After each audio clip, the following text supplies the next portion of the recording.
I wanted to share with you a video on how to add a password to an already scheduled Zoom meeting. So first off, go into Zoom, look at your upcoming meetings, and you'll have a list. Here's a test one, and click into the meeting that you want to add a password to.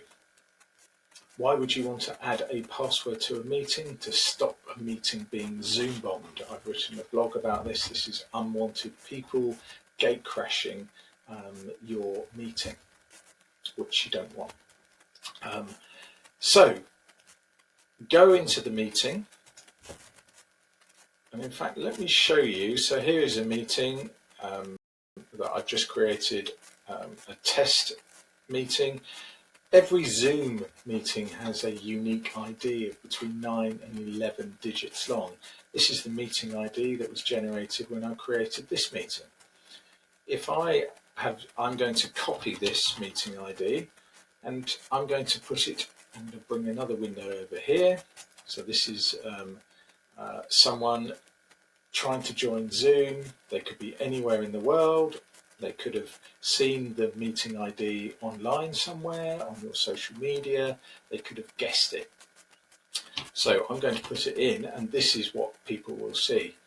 So if I try and join that meeting, even though it's not happening now, but it's in the future, I can click on join. And here we go. Please wait for the host to start this meeting. Confidential meeting about a very sensitive matter with Homer Simpson, and the person who created the meeting topic has put Homer Simpson's mobile number. It's just a fictitious number there. So sometimes meeting topics could have information in there that you wouldn't want to be made public. So I'm going to leave that meeting, and I'm going to show you what happens when we add a password. So let's move that. So just to recap, go into your upcoming meetings, click on the meeting that you want to add the password to, scroll down past meeting ID to require meeting password. So there's nothing in there at the moment. So if we scroll all the way to the bottom and click edit this meeting,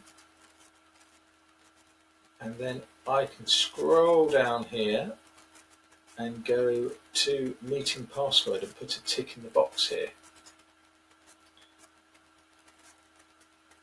Zoom will generate a unique password, but you could put your own password in there. So I'm just going to generate just a password there. And then we can scroll down, and we have to click save at the bottom.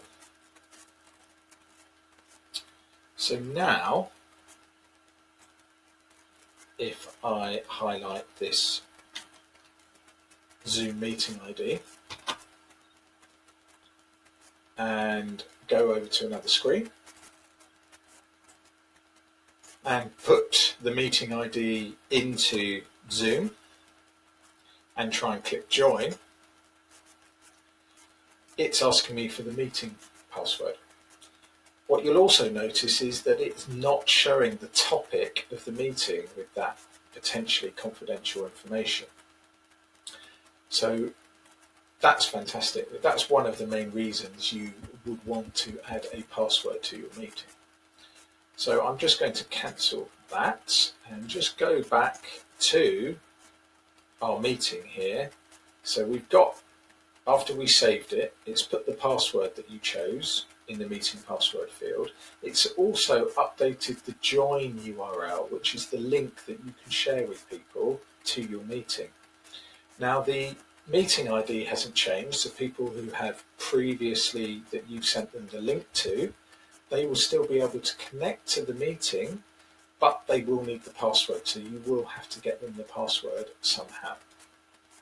Or you can resend them a new link which will have the ID in it, but it will also have a password. It will also have the password that's been scrambled or a form of encryption on your password. And that meeting link will work, and it means they don't have to put the password into the password field as well. So you can copy the invitation, update a calendar invite, you could email that link to them, or you could share that with them elsewhere. Just don't share the link on social media or publicly, because anybody with that link that has with that password where it says PWD equals, anybody who has that full link will be able to get into the meeting. Something else that you can turn on is enable waiting room, but I will do another video about that. If you have any questions, please leave a comment below, send me an email at jonathan@foxability.com, or look me up on Twitter, click one of the links, and I'll be very happy to help. Thank you for watching.